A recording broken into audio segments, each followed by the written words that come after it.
ഒഡീഷയിൽ വന്നിട്ട് ആദ്യം കഴിച്ചത് ഈ ഉപ്പുമാവാണ്. പൊതുവെ ഉപ്പുമാവ് വലിയ താല്പര്യമില്ലാത്ത ഞാൻ ഇത് കഴിച്ചതോടുകൂടി ഒഡീഷ്യൻ ഉപ്പുമാവിന്റെ ഫാനായി. സേമിയ ചേർത്താണ് ഇവിടെ ഉപ്പുമാവ് തയ്യാറാക്കുന്നത്. കൂടെ 2 വടയും ചട്നിയും. സാമ്പാർ ഉണ്ടെങ്കിലും ഞാൻ ചട്നി കൂട്ടിയാണ് കഴിച്ചത്. ഇവിടുത്തെ ചോറിനും കറികൾക്കുമെല്ലാം ഒരു കേരള ടച്ച് ഉണ്ട്. കടുകെണ്ണ മാറ്റി നിർത്തിയാൽ ഇതൊരു കേരള ഫുഡ് തന്നെയാണെന്ന് പറയാം. ഇത് ആലു ഭജ, ഉരുളക്കിഴങ്ങും പയറും വെച്ചിട്ടുള്ളൊരു ഉപ്പേരി. പലതരം കടലകൾ ചേർത്ത് തയ്യാറാക്കുന്ന ഈ കറിയാണ് ഗന്ധ തർക്കരി. ഇതിന്റെയൊക്കെ ഉച്ചാരണം ഇതുതന്നെയാണോന്ന് എനിക്കറിയില്ല. ഇങ്ങനെയൊക്കെയാണ് കൂടെ ഉണ്ടായ ഒടിയ സുഹൃത്ത് പറഞ്ഞു തന്നത്. പിന്നെ മത്തങ്ങ കൊണ്ടുള്ളൊരു കറി, മഹുര എന്ന് പറയും. പിന്നെ നമ്മുടെ സാദാ ദാൽ കറി, ദൊഹി ബൈഗാന. ഒഡീഷയിൽ തൈരിന് ദൊഹി എന്നാണ് പറയുന്നത്. ബൈഗാന എന്ന് പറയുന്നത് വഴുതനങ്ങ. പിന്നെ ഈ പാൽക്കട്ടിയും ഗുലാബ് ജാമും.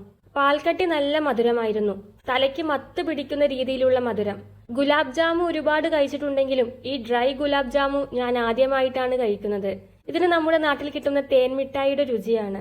ബിരിയാണി കണ്ടപ്പോൾ തന്നെ വലിയ താല്പര്യമൊന്നും തോന്നിയില്ലെങ്കിലും ചെറിയൊരു മധുര രുചിയുള്ള ഈ ബിരിയാണിയും എനിക്ക് ഒരുപാട് ഇഷ്ടമായി. പിന്നെ ഇവിടെ ബിരിയാണിയുടെ കൂടെ തന്നെ സൈഡ് ഡിഷ് ആയിട്ട് മീൻ പൊരിച്ചതും ചിക്കൻ കറിയും ഉണ്ട്.